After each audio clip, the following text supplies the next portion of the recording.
Assalamualaikum warahmatullahi wabarakatuh. Pada kesempatan kali ini, kelompok kami akan mempresentasikan hasil wawancara kami di UMKM Dapur Bunda mengenai implementasi strategi bisnis. Tim kami terdiri dari saya sendiri, Wahid Nur Rohim, dan ada Ihsanuddin Ahmad Fauzi, Muhammad Zaidan El Harsyad, dan Rizky Zulmesa Albar. Next.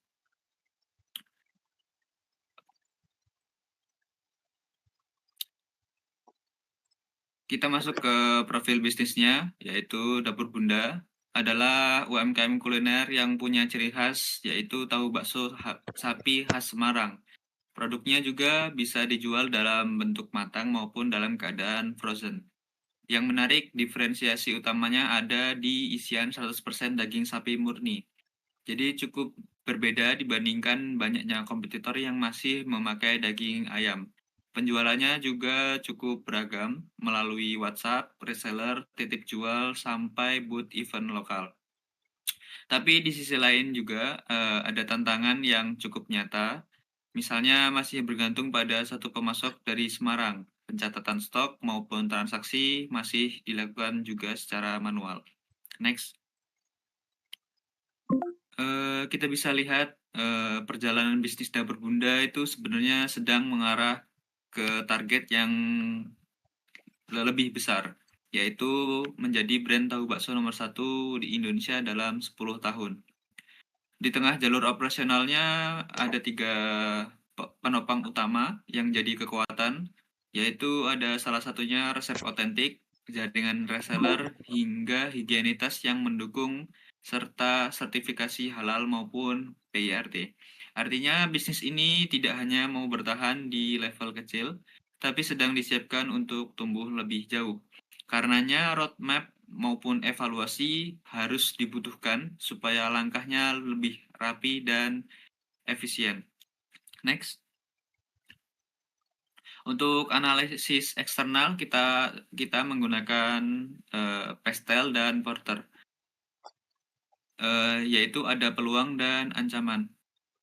Dari peluang sendiri, pasar makanan ini praktis terus tumbuh, permintaan catering juga tinggi, produk dengan daging sapi punya keunikan sendiri, dan sekarang juga UMKM juga terbantu oleh dukungan teknologi digital. Tapi untuk ancamannya, ya ada persaingan dari daging ayam sendiri cukup murah. Lalu ada ketergantungan pada pemasok tunggal, serta harga bahan baku daging bisa naik atau turun yang artinya cukup fluktuatif, serta camilan substitusi lainnya selain tahu bakso cukup banyak di pasaran. Dari sini terlihat kalau strategi Dapur Bunda harus kuat di diferensiasi tapi juga siap menghadapi resiko operasional. Cukup dari saya, selanjutnya akan dijelaskan oleh Muhammad Zaidan El Harsyad. Oke, di sini saya akan menjelaskan terkait analisis internal FRIO dan value chain. Di sisi kiri di sini ada kekuatannya dari Dapur Bunda. Yang pertama yaitu kualitas dan rasa unggul. Jadi tahu bakso ini yang kandungannya yaitu daging sapi, ini mungkin masih bisa bersaing dari segi harga dan rasa dibandingkan tahu bakso yang rata-rata masih menggunakan daging ayam. Lalu yang kedua yaitu ada hubungan personal pelanggan. Karena background dari ownernya sendiri pernah menjadi marketing selama 16 tahun, jadi memiliki banyak relasi yang bisa membantu pemasaran produk dari Dapur Bunda. Yang ketiga yaitu rotasi stoknya, dia menggunakan first in first out, yang dimana jika produk yang disimpan itu tersisa 10%, maka owner tersebut baru menyetok produk baru. Mungkin di sini bisa memastikan bahwa produk-produk tersebut tetap bagus jika dikonsumsi oleh konsumen. Dan yang terakhir yaitu ada keahlian pemasaran pemilik. Karena sudah tidak diragukan lagi pengalaman 16 tahun di bidang marketing, seharusnya pemasaran dari tahu bakso ini berjalan dengan lancar. Lalu di sisi kanan di sini ada kelemahan. Yang pertama yaitu pencatatan stoknya masih manual. Di sini mungkin kalau masih UMKM gitu masih aman, tapi jika kalau sudah pengen besar lagi gitu, mungkin mulai terlalu susah atau sebaiknya dibikin sistem yang setidaknya dapat membantu pencatatannya. Lalu yang kedua yaitu ada ketergantungan pemasok tunggal yang dimana produsen dari dapur bunda ini hanya satu dari Semarang yang jika nantinya ada gangguan izin atau gangguan lainnya kepada pabrik tersebut maka otomatis omset dari dapur bunda itu akan ikutan menurun. Lalu yang ketiga yaitu portofolio produk tunggal. Nah, di sini mungkin tuh gara-gara cuma satu tahu bakso aja, jadi tahu bakso bunda ini tuh susah untuk berkembang jika nantinya ingin memperbesar usahanya kembali.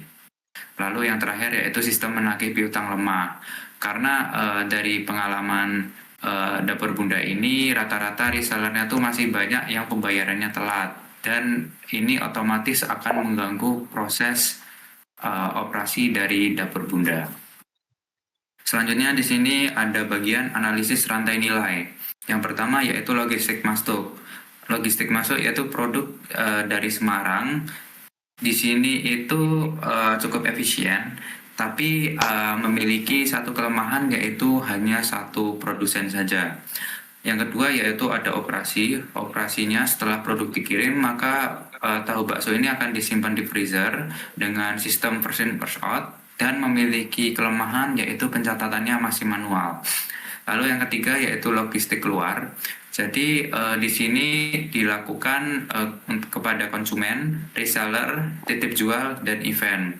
Nah, di sini tuh mungkin kekurangannya itu distribusinya belum digital.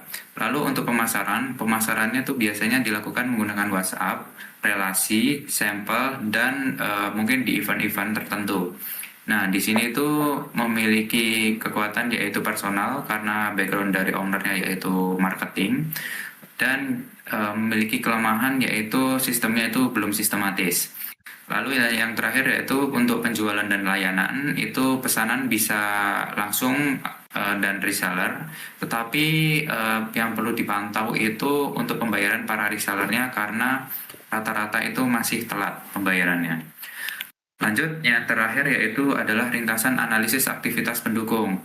Nah, yang pertama yaitu infrastruktur usaha. Infrastruktur yang dipakai yaitu bisa seperti freezer, gadget, wifi, dan ini mungkin sudah cukup untuk skala UMKM saat ini. Lalu yang kedua yaitu manajemen SDM. Di sini mungkin perlu kejelasan pembagian tugas dan penyusunan SOP formal bagi staf dan operasional. Lalu yang ketiga yaitu pengembangan teknologi. Mungkin di sini tuh belum penting banget ya atau mendesak untuk mengembangkan sistem informasi yang sederhana. Lalu yang terakhir yaitu pengadaan. Mungkin kualitas konsisten dari satu pemasok utama Semarang ini mungkin cukup bagus karena produknya sendiri kita sudah merasakan bahwa produknya itu oke, tetapi di sini mempunyai kelemahan jika pabrik tersebut ada masalah, maka otomatis operasional dari dapur bunda ini akan terganggu juga. Mungkin cukup dari saya, selanjutnya akan dijelaskan oleh teman saya Ihsan Fauzi. Masuk ke analisis SWOT. Setelah kami mendapatkan data, kami mendapatkan hasil analisis sebagai berikut. Yang pertama, kekuatan produk asli daging sapi yang dibungkus oleh tahu, lalu ada hubungan keperangkan yang erat, lalu ada alur vivo yang disiplin. Kelemahan, kami menemukan produk ini bergantung pada satu pemasok, yaitu pabrik di Semarang tadi. Lalu belum ada sistem digital, jadi semua dicatat, dikerjakan secara manual. Lalu ada produk yang dijual tidak beragam, hanya satu jenis. Di sini kami mendapatkan peluang banyaknya kebutuhan catering atau acara-acara, lalu ada banyaknya restoran dan kafe yang membutuhkan menu makanan ringan, lalu ada hampir tidak ada produk lain yang menggunakan. Lalu ancaman di sini ada kenaikan biaya operasional dan bahan baku, ada banyak pilihan camilan lain di pasaran, dan adanya produk yang lebih murah yang menggunakan daging ayam. Lanjut.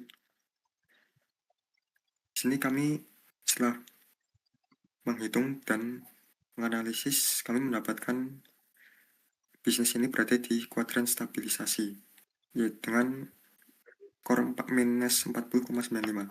Lanjut. Di sini kami menyarankan untuk melakukan disverifikasi terhadap pemasok atau produsen agar jika mengalami masalah ada opsi produsen lain, jadi kegiatan bisnis tidak terganggu. Lalu membangun sistem digital agar pencatatan pelanggan dan stok bisa terorganisasi. Dan yang terakhir menambah variasi produk. Selanjutnya akan dijelaskan oleh Albert. Oke, untuk green dan business strateginya, berdasarkan posisi tersebut, kami mengusulkan 3 strategi utama. Nah, yang pertama itu ada market development. Nah, itu gunanya untuk memperluas pasar dengan cara bergabung platform digital seperti GoFood, ShopeeFood, atau GrabFood. Serta kita memperbanyak jaringan reseller. Strategi ini juga dipilih agar produk itu dapat menjangkau lebih banyak konsumennya tanpa harus membuka cabang yang baru. Kemudian yang kedua itu produk development. Nah, itu kita mengembangkan varian produk frozen food yang baru dengan adanya variasi produk. Nah, pelanggan juga memiliki lebih banyak pilihan sehingga peluang pembelian ulang itu menjadi lebih tinggi. Kemudian ada yang ketiga, differentiation fokus. Nah, itu Dapur Bunda mempertahankan keunggulan utamanya yaitu menggunakan 100% daging sapi yang asli. Kemudian kompetitor yang menggunakan daging ayam, itu keunggulan ini menjadi nilai jual utama perusahaan. Jadi ketiga strategi ini saling mendukung, yaitu memperluas pasar, mengembangkan produk, dan juga mempertahankan keunikan produk. Lanjut. Nah, yang ini kami selain strategi bisnis juga, kami memberikan rekomendasi dari sisi teknologi informasinya, yaitu pencatatan saat ini itu dan juga transaksi dan pembayaran seluruhnya masih dilakukan secara manual. Nah, sehingga berpotensi menimbulkan kesalahan pencatatan. Nah, oleh karena itu kami mengusulkan penerapan sistem POS dan juga manajemen reseller. Nah, di sini ada fitur dan manfaat utamanya. Nah, fitur yang manajemen stock in out itu digunakan untuk mencatat barang masuk dan juga barang yang keluar secara otomatis sehingga stok itu selalu terpantau. Nah, kemudian yang kedua ada database reseller. Nah, seluruh data reseller ini akan tersimpan dalam satu sistem sehingga lebih mudah dikelola. Kemudian ada auto reminder. Nah, ini sistem akan memberikan pengingat kepada reseller yang belum melakukan pembayaran sehingga mengurangi keterlambatan pembayaran. Nah, di sini yang terakhir ada dashboard, yaitu nanti dashboard itu akan menampilkan laporan penjualan, stok, dan juga pendapatan sehingga pemilik usaha itu dapat mengambil keputusan yang lebih cepat. Nah, dengan adanya digitalisasi tersebut, diharapkan operasional menjadi lebih efisien, terus mengurangi human error, serta juga mendukung pertumbuhan bisnis. Lanjut. Nah, agar strategi kita itu dapat diterapkan secara bertahap, nah kami itu menyusun roadmap implementasi selama 6 bulan. Nah, bulan yang pertama fokus pada pengurusan legalitas usaha seperti sertifikasi dan juga izin usaha. Kemudian bulan kedua sampai bulan ketiga itu kita mulai mengimplementasikan sistem digital berupa POS, catatan stok, dan juga manajemen reseller. Nah, kemudian bulan keempat sampai dan 5 itu kita memperkuat hubungan pelanggan melalui CRM WhatsApp, memperluas jaringan reseller, dan mulai memperkenalkan varian produk yang baru. Nah, bulan yang terakhir ini melakukan evaluasi menyeluruh, membandingkan stok fisik dengan data sistem, mengevaluasi target penjualan, kemudian menyusun rencana pengembangan berikutnya. Nah, dengan adanya roadmap ini, implementasi strategi dilakukan secara bertahap sehingga lebih realistis dan mudah dijalankan oleh UKM. Oke. Cukup sekian presentasi dari kelompok kami.